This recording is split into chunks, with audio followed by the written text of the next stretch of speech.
Good morning students. अब तक मैंने क्लास में और आपको नोट्स में के मैप से पहले की फर्स्ट यूनिट का सारे टॉपिक्स करा दिए। नेक्स्ट टॉपिक है K map means Karnaugh map.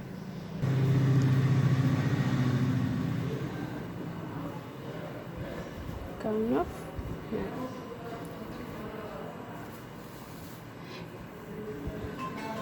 It is modified form, ठीक है। It is modified form of Venn diagram of switching function. K-map is a pictorial method used to minimize Boolean expression without having a use of Boolean algebra theorems and equation manipulation। ये क्या होता है? एक pictorial representation होता है Boolean expression को solve करने के लिए, सिंप्लीफाई करने के लिए। सो नाउ फर्स्ट एग्जांपल, अगर हम टू वेरिएबल्स के लिए अगर हम के मैप टू वेरिएबल्स के लिए निकालते हैं तो हमेशा हम क्या करते हैं, सेल्स हमारी जो होती हैं वो होती हैं 2 की पावर x के फॉर्म में। किसमें होती हैं? 2 की पावर x के फॉर्म में, यानी कि 2 की पावर x यानी कि 2 की पावर 2। x क्या होता है? हमारा नंबर ऑफ वेरिएबल्स। तो 2 की पावर 2 यानी कि सेल्स होंगे हमारे 4। तो 4 कॉलम्स हम बनाएंगे जिसमें a और b दो वेरिएबल्स लेंगे। तो हमने ये 4 सेल्स बना लिए। के मैप हमारा क्या होता है? 2 डायमेंशनल ट्रुथ टेबल होता है, ठीक है। ट्रुथ टेबल में हम क्या करते हैं, ए और बी दो इनपुट लिए, उसके लिए हम आउटपुट चेक करेंगे। इसकी क्या पॉसिबिलिटीज़ हो सकती हैं? या तो 0 0 होंगे, या 0 1 होंगे, 1 0 होंगे, या 1 1 होंगे। उसके अकॉर्डिंग हम आउटपुट चेक करते थे, ठीक है। उसी तरह के मैप में भी ट्रुथ टेबल ही होता है। बी की क्या पॉसिबिलिटीज़ होंगी? इसमें 0 0 होगा या फिर 1, ऐसे ए का 0 होगा या फिर 1 होगा, ठीक है। अब इसके लिए, इस कॉलम के लिए ए बी की वैल्यू क्या है? 0 और 0। इस सेल के लिए क्या है? 0 और 1। अब थर्ड सेल के लिए ए की वैल्यू 1 और बी की वैल्यू 0। इसके लिए ए की वैल्यू 1, बी की वैल्यू 1। ये सारे हो गए इनपुट्स। अब इनके अकॉर्डिंग जो आउटपुट्स होगा वो हम यहाँ लिखेंगे, इस सेल में लिखेंगे। अब इसमें 1 0 के लिए जो आउटपुट होगा वो इसमें लिखेंगे, और 1 1 के लिए जो आउटपुट होगा वो इसमें लिखेंगे। या तो 1 होगा या 0 होगा, तो अगर जो भी होगा 1 होगा या 0 वो लिख देंगे हम इन सेल्स में। तो ये क्या हुआ? 2 डायमेंशनल ट्रुथ टेबल हो गया। सो इट इज़ कॉल्ड के मैप फॉर 2 वेरिएबल्स। इसे हम दूसरी तरह भी बना सकते हैं फॉर डेसिमल के लिए, ठीक है। जैसे हमने यहाँ लिया, जैसे बाइनरी को डेसिमल में कन्वर्ट करना है हमें, तो 0 0 को यहाँ लिख लिया 0, 0 1 को 1, 1 0 को 2 और 1 1 को 3। इस तरीके से भी आप के मैप्स बना सकते हैं फॉर 2 वेरिएबल्स। अब देखते हैं के मैप फॉर 3 वेरिएबल्स। तो नंबर ऑफ सेल्स किसके इक्वल होंगे? 2 की पावर n ले लो या x ले लो, जो आपका मन हो।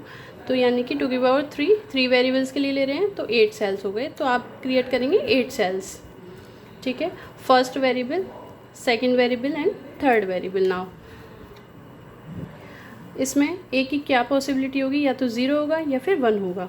ऐसे ही b और c की क्या पॉसिबिलिटी होंगी? या तो 0 0 होगा, या 0 1 होगा, या 1 0 होगा, या 1 1 होगा, ठीक है। तो इसमें ऐसे लेंगे 0 0 पेयर में लेंगे, क्योंकि बी और सी वेरिएबल्स पेयर में 0 1 1 0 1 1।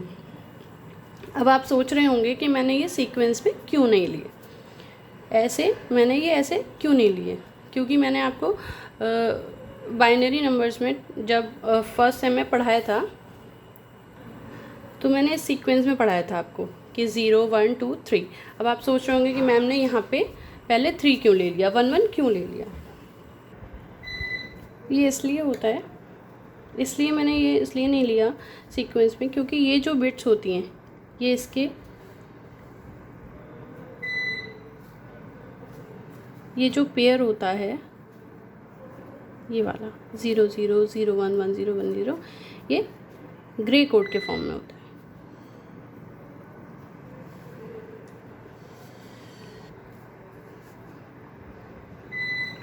ग्रे कोड में क्या होता है, 2 नंबर आपस में सिंगल बिट से डिफ़र होते हैं। ये 1 बिट से डिफ़र होगा 1 बिट में, जैसे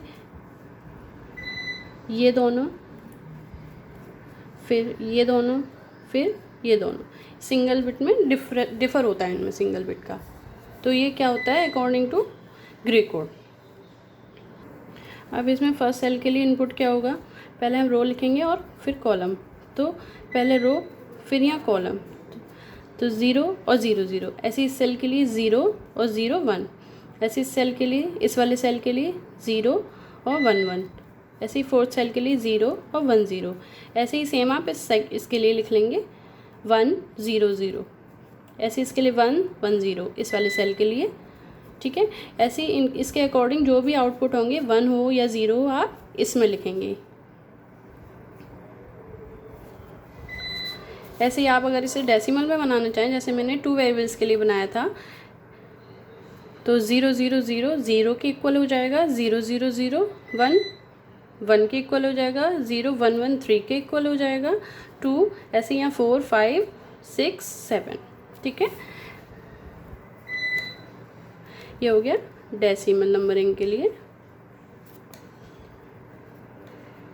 फॉर 3 वेरिएबल्स। अब देखेंगे फॉर 4 वेरिएबल्स।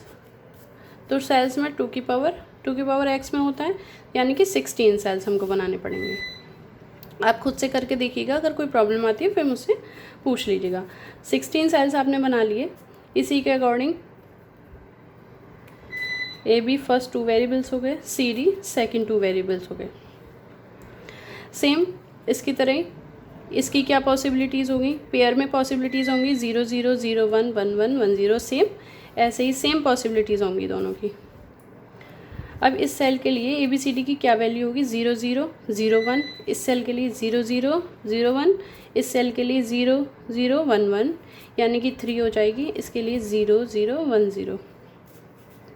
ऐसे आप जब डेसिमल के लिए कन्वर्ट करेंगे तो क्या होगा, 0 1 3 2 4 5 6 7 8 9 10 11 12 13 14 15। ठीक है, जैसे आप इनपुट लिख लेंगे तो डेसिमल में जब कन्वर्ट करेंगे तो आपकी ये फॉर्म आ जाएगी। तो ये था आपका के मैप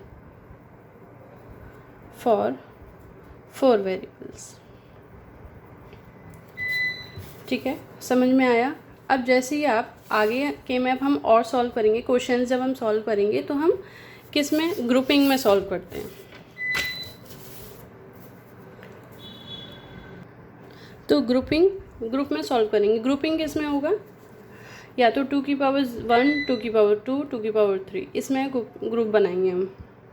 3 और 5 के ग्रुप हम नहीं बना सकते। ठीक है, या तो 1 आएगा, या तो 1 का ग्रुप बनेगा या फिर 0 की ग्रुपिंग होगी। ठीक है, इसमें हम क्या करेंगे, इस टाइप से ग्रुप बनाएंगे। डायगोनली हम इसमें एक चीज़ में आप नोट डाउन करेंगे कि हम इसमें डायगोनली ग्रुपिंग नहीं कर सकते, वो होगी इनवैलिड ग्रुपिंग। ठीक है, अब देखते हैं के मैप 4 वेरिएबल्स के लिए, यानी कि 16 सेल्स के लिए। एक बात आप ध्यान रखेंगे, के मैप आपका होता है फोल्डेड फॉर्म में, यानी कि लेफ़्ट हैंड के जो सेल्स हैं वो राइट हैंड के सेल्स से एडजेसेंट होते हैं, यानी कि आप ये वाली ग्रुप को यहाँ से ग्रुपिंग कर सकते हैं। ठीक है, और ऊपर वाली ग्रुपिंग को यहाँ से आप ग्रुपिंग कर सकते हैं। ठीक, जैसे यहाँ 1 है और यहाँ 1 है। ठीक है, यहाँ 1 है या यहाँ 1 है। ठीक है, तो आप इस तरह से ग्रुपिंग कर सकते हैं। ठीक है, क्योंकि ये फोल्डेड फॉर्म में ग्रुपिंग होती है, जो मैंने अभी आपको बताया, ऐसे आप ग्रुपिंग कर सकते हैं। ठीक है,